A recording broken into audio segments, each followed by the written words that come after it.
You know, when when I first started practicing behavior as a behaviorist, I learned that there was two essential kinds of problem behavior.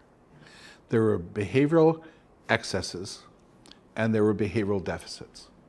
Okay, and what I found was all of my work as a behaviorist was about behavioral excesses. You know, people having difficulty with temper control, people who were having difficulty with, following instructions, people who were having difficulty with aggression and those kinds of things. These are behavioral excesses. But what bothered me is that no one ever referred people for the behavioral deficits. Okay? So for the people who had difficulty with boundaries and they didn't understand their boundaries and they were making themselves vulnerable, okay? Or people who had a lack of social skills and were living lives of loneliness, or people with disabilities who didn't attention seek, because you understand attention seeking is a skill, not a behavior. Okay, so they were the ones that just melded into the back of the room and nobody paid much attention to them and they lived their lives with no notice at all. These are behavioral deficits, and what I've come to realize is because we didn't deal with the deficits, we're getting really serious boundary problems now. Okay, because people didn't learn those boundaries and they didn't learn appropriate ways of getting attention, and they didn't learn how to seek out the things that they needed in appropriate ways. Nobody referred them, okay, until it's a crisis, until they've hurt somebody or till they've been really seriously hurt. So it would be really nice if we began, through this kind of training, for us to recognize these boundary issues as really serious social skills deficits. Because one of the problems we have in our work with people with disabilities is we always assume they have skills and choose not to use them. Okay? We always assume they have skills and choose not to use them. I worked with a little girl who was a scratcher.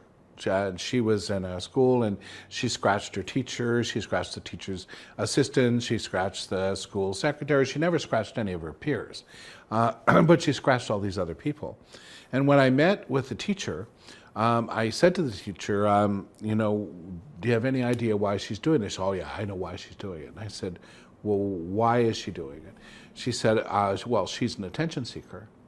Well, that being the case, what's your first question? And when I ask people, they ask all sorts of questions, but the first and only question is, have you ever seen her seek attention appropriately? And when asked that question, she was shocked and she said, well, no, I haven't. Okay, so she scratches to seek attention. Now, most often people would put her on a program to stop the scratching. Now, if that's her only means of seeking attention, what you're doing is taking somebody and making them virtually mute.